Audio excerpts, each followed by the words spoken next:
I thought I'd keep you up to date on this jam wash.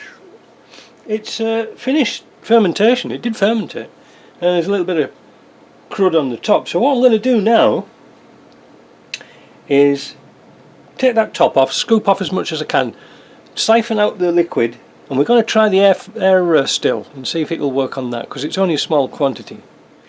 Not sure if you can see this very clearly, but I've just taken a sample out and we're going to measure the final volume of this, and it's actually very good. It's got a lot of alcohol in that because all the sugars turn to alcohol, and we're getting a reading of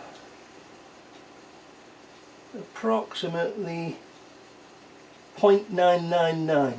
So that means there's more alcohol in there than sugar.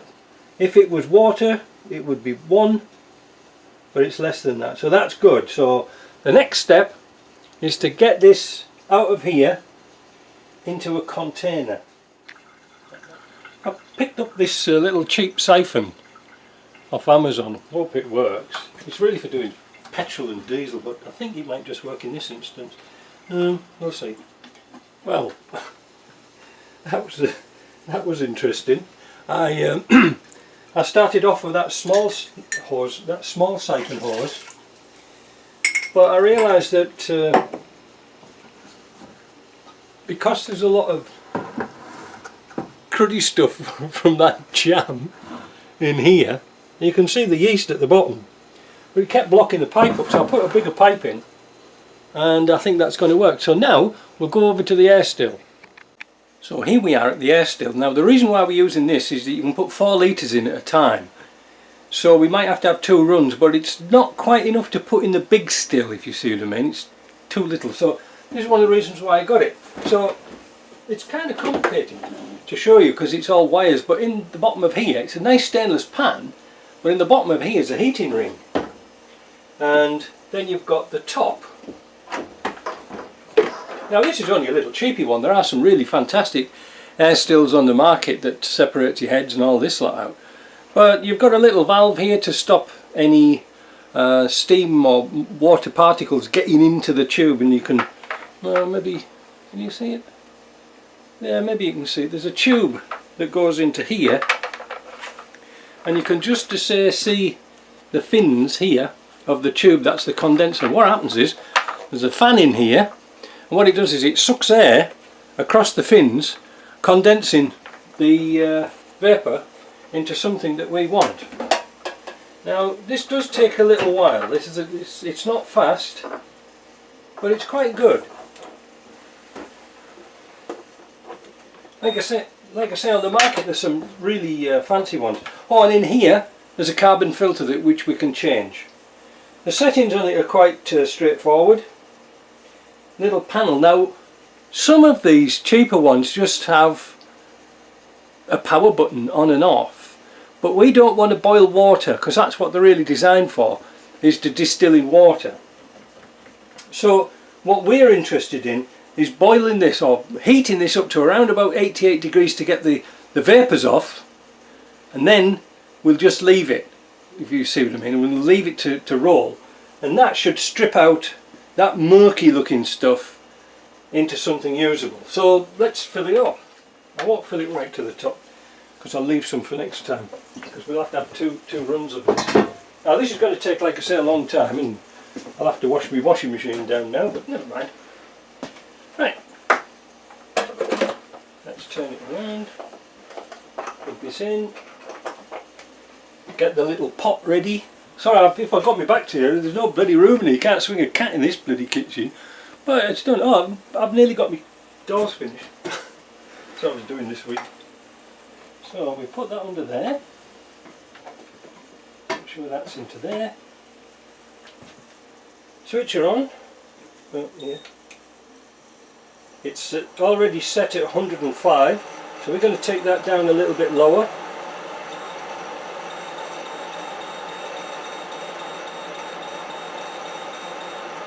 To 88. The current temperature is 25. The instructions for this machine is pretty vague. You can have it in Celsius to Fahrenheit. The nice thing is it's got a timer on it. So this is set for 2.5 hours. You can set it as long as you want. But what we'll do is we'll get it up to temperature and see what happens. We'll come back. It's like a kettle. Can you hear it? And you can maybe see there that the temperature is rising. 27, 28, 27, 28.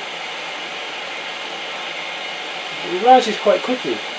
But the process of distilling takes a long time, so we'll come back and see what it's dripping like. Well, it's been about half an hour. We're just starting to get a couple of drops in here. I moved it away from the main glass. Yeah, half an hour, 88 spot on. But I'm just going to stop it because you can see it dripping through there. I forgot to take the filter out, the carbon filter, because I want to get rid of the heads and the foreshots first. You can see it running out now. Well, because I turned it upside down a little bit, but I want to smell that smell. This is where I keep all my heads and my foreshots. It's so bad. It smells like acetone. Well, it is acetone. So we'll take a sample off, probably in this one, maybe 100 millilitres. What are we getting out of there? 40 millilitres. We'll get to about 60 millilitres and we'll throw that away, and then we'll start on our proper run. But because we've still got some left in the barrel, in the pan down here, we'll just strip it all. Strip all the alcohol out of here, strip all the alcohol out there on another run, and then we'll put it back in with some water, some spring water, and distill it again, but with the filter, and see what we get out of it then. Might take a while. So I took the temperature up a little bit too high. I took it up to 95 or something like that, and it was sort of running like a tap. You can see now it's gone to a little constant drip. It was going really well, but the problem with it was too much water in it. So I've took it down to 88 and we'll just leave it. It seems to be happy at 88. So we'll get the first stuffs off, you know, because what's it taste like? Doesn't really, like water. It hasn't even got an alcohol tasting, so perhaps I was right. It's the vapours coming off all at once. We want the alcohol vapours to come off. So we'll let that do its business. Well, this is a lot later in the day. This has taken sort of forever. Let me show you what I did. So the first lot of stuff, that first batch, produced this much here, just over half a litre. What have I done with my thing? Oh, yeah, okay. So we'll test this one, and that's at let me see, where's the scale? That's at around about 60% alcohol, so there's 40% water in it, if you get my drift. Now I kept that at 88 degrees, right? Bear that in mind, 88 degrees. This one here, I ran this at 100 degrees, but you can see how clear it is. It's crystal clear, but when I put the hydrometer in, it's almost water. Now this isn't a bad thing. It has got alcohol in it, but there's not that much. So what I'm going to do is I'm going to clean the machine out again. Where is it now? It's over here.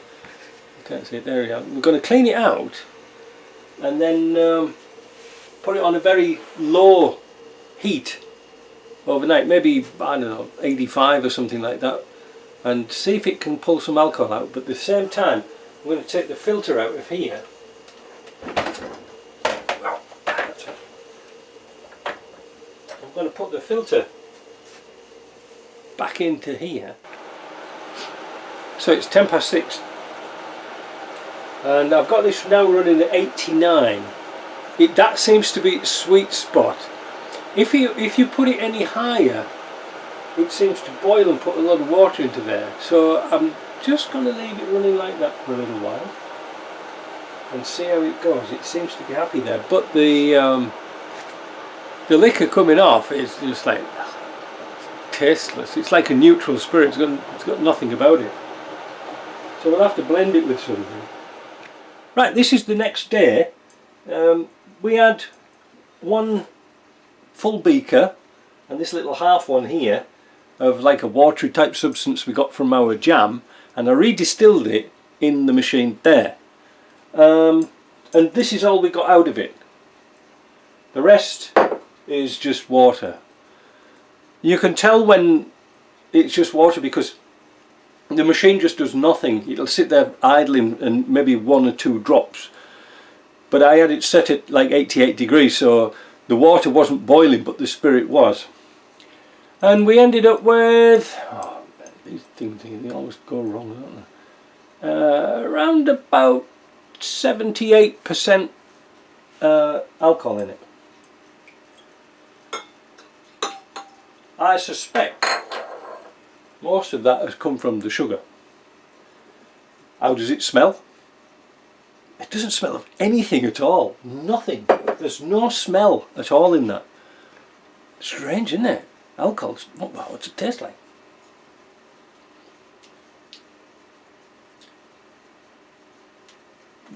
It's jammy. it's awful. So what I intend to do, like I said, I've got this rum here that I marinated a tea bag full of oak chips in. I'm going to mix them together, see what it's like, add a little bit of spring water, and then we'll try it again. So I put the sort of rummy type stuff in this beaker down here, and I couldn't remember what it was, but now it's gone to 68. So we want it down to 40. So I'm going to keep adding some spring water to it when I can find it, and then we'll it's here. We'll test it again. So now it's at 40%. It's drinkable. What's it smell like? It hasn't really got much of a smell at all. No.